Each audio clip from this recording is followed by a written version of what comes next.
Macmillan Audio presents Burning Midnight, an Amos Walker novel by Loren D. Estleman.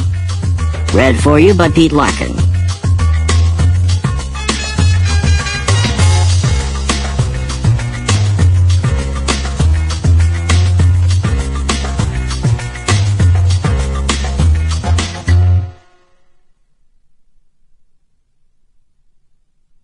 Fire burns the match as well. Old Spanish saying. Uno. Crown of Thorns. Chapter 1. I had a mouse in the office. A cute little seal-colored rodent with black, shiny eyes like licorice drops, and whiskers longer on one side than the other so that when he worked his nose, he looked like Uncle Vanya. He lived in the wall, in a hole in the baseboard, one of those gothic arches you see in cartoons. Inside, he would sleep in a bed made out of a sardine can.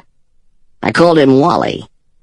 Next time he stuck out his head, I was going to brain him with the stapler. It would be the acme of my week. It was March, a muddy one, with the remains of a February blizzard going like 60 in the storm drains. And all the feral spouses and politicians to let seemed to have given up their bad habits for Lent. That left me with time to shred some old files and make room in the stove-in green cabinets for the heap on the desk. It was pleasant enough work, demanding little from the faculties of reason, and the noise made by those ancient infidelities and aging runaways as they passed through the blades sounded like jet planes taking off for exotic destinations. I was stuck in Detroit, but that was okay. Most Detroiters don't live there by choice. I paid off the mortgage on my house near Hamtramck and had a little money in the bank from the spike in shady behavior that always takes place around the middle of January when the New Year's resolutions run out of gas. With luck, it would hold me through Easter. You could set your calendar by the season of impiety that followed. So I was caught off guard when the door to my shallow reception room opened from the hall, breaking a connection and setting the buzzer going. I almost never get business off the street. It comes over the telephone from my display ad in the Yellow Pages, from referrals and lawyers I've worked with in the past. Even when things are brisk, I can go weeks without a heartbeat in the place except mine and the mouse's.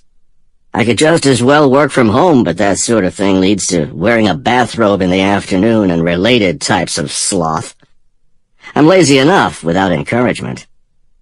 As luck would have it, mine anyway, Wally's pointed snout poked out of his hole just in time for the sudden noise to scare him back inside. I put the stapler back in the drawer, and the walnuts I used it to crack open, and dusted the flakes of domestic upheaval off my lap, just as my visitor entered the center of empire. He was a bald man, with a carroty fringe and the exaggerated features of a Toby mug, and built along those lines. A blazer that fit him the way a borrowed jacket in a ritzy restaurant fit anyone, wore the logo of a local TV station on the breast pocket.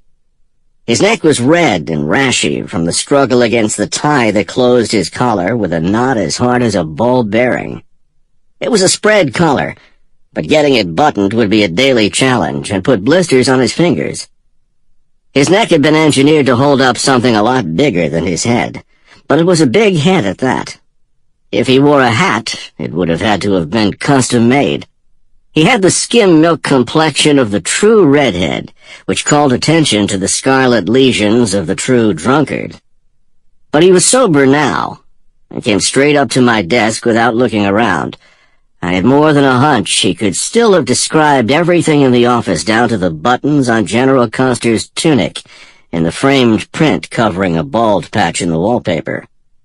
Everyone's eyes are pretty much the same size, despite what you read, but his were lost in his face, bright and blue under bloated lids. I got up to shake his hand. It was too small for his wrist, but it had plenty of torque. "Walker, I know who you are, Mr. Pearman. My TV doesn't work so well since HD, but a memory for faces goes with the job." His name was Louis Pearman. He did stand-up for the news, and had worried away at the reputation of a local investment counselor. Sample complete. Ready to continue?